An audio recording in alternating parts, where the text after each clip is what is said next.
지난해 말 현재 국민연금이 운용하고 있는 자산의 규모가 630조 원이 넘습니다. 이 돈은 사실상 우리나라 국민들의 거의 유일하다시피 한 노후 대책이라고도 할 수 있습니다. 그만큼 중요한 일을 하는 게 국민연금관리공단입니다. 하지만 오늘 이 스튜어디십 코드 문제도 있긴 합니다만은 최근에 논란이 된 것처럼 이 기금운용본부장의 코드 인사 논란까지 더해지고 있어서 국민들이 이 국민연금을 바라보는 시선이 상당히 좀 걱정스럽습니다.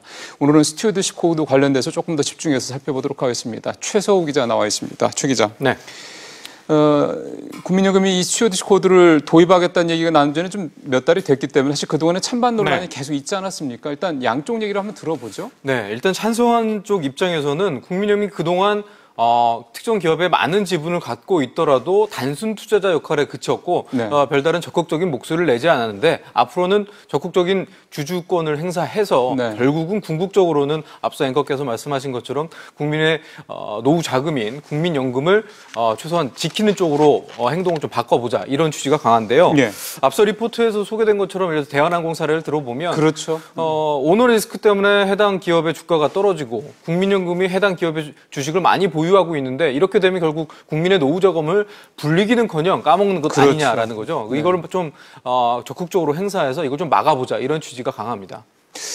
사실은 반대 입장의 그 중심에는 재계가 있지 않습니까? 아무래도 뭐 직접적으로 그 국민연금의 주주권 행사에 뭐 대상이 될 테니까 재계는 반대는 이유를 뭐라고 합니까? 네, 이 국민연금의 과도한 주주권 행사가 결국 기업의 자율성을 침해하는 쪽으로 악용될 것을 우려하고 있는데요.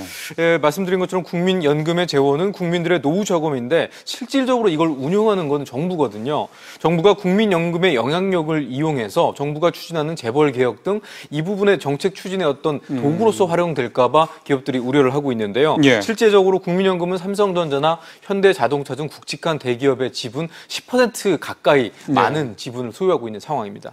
거의 뭐 사실은 국민연금이 이런 대기업들, 특히 재벌 기업들 같은 경우는 뭐 오너 다음이나 아니면 그 해당 기업 다음으로 지분을 많이 갖고 있더라고요. 네.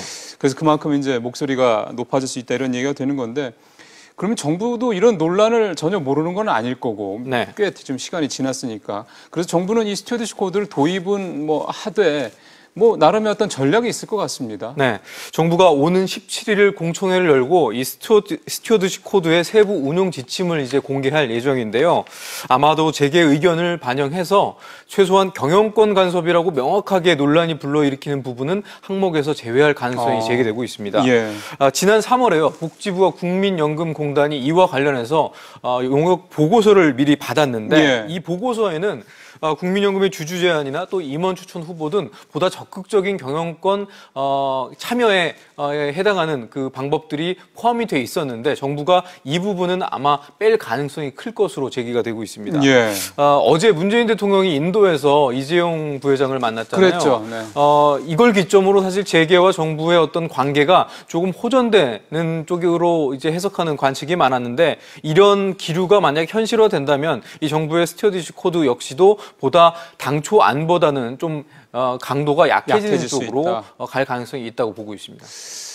뭐 또 반대, 그러니까 찬성한 입장에서는 그렇게 하면은 스튜어디십 코드를 뭐하러 도입하느냐라는 얘기가 나올 수도 있긴 하겠습니다만 일단 제도 자체가 도입되는 거에 뭐 또 의미를 둘 수도 있는 거니까요. 어쨌든 현재 찬반 양론 얘기를 좀 들어봤고 근데 사실은 앞서 잠깐 말씀드렸던 것처럼 지금 기금운용본부장이 1년째 공석이고 최근에는 뭐 청와대 코드 인사 논란까지 좀 불거진 터라 이게 혹시 무슨 변수가 되는 건 아니냐 이런 지적도 있습니다. 네, 이 야권과 보수 매체를 중심으로 이 코드 인사와 관련된 공세의 수위가 높아지고 있는데요.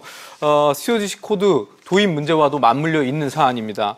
이 도입을 반대하는 쪽에서는 이 스튜어디십 코드가 앞서 말씀드린 것처럼 이 국민연금의 일종의 관치화를 우려를 하고 있는데 정부가 이 국민연금 기금운용본부장의 인사에 개입했다는 그 논란이 제기되면서 이런 어떤 공세의 강화에 좀 더 힘을 실어주고 있는데요. 그러다 보니까 민정수석이 직접 나서서 진화에 나섰습니다. 문제는 이 기금운용본부장 등 운영 책임자 다수가 지금 공석인 상태고요. 올해 들어서 이 기금의 수익률이 굉장히 낮다는 데 있습니다. 이 635조에 해당하는 큰 규모의 거대한 국민연금이라는 배가 사실 고기를 제대로 낚지 못하고 있는 상황이다 보니까 이런 상황에서 이 관제탑 역할을 하고 있는 정부가 이 배의 항로를 어느 정도까지 원하는 방향으로 이끌어갈 수 있을지 그 추진 동력에 사실 여러 가지 의문이 제기되고 있는 상황입니다. 알겠습니다. 잘 들었습니다.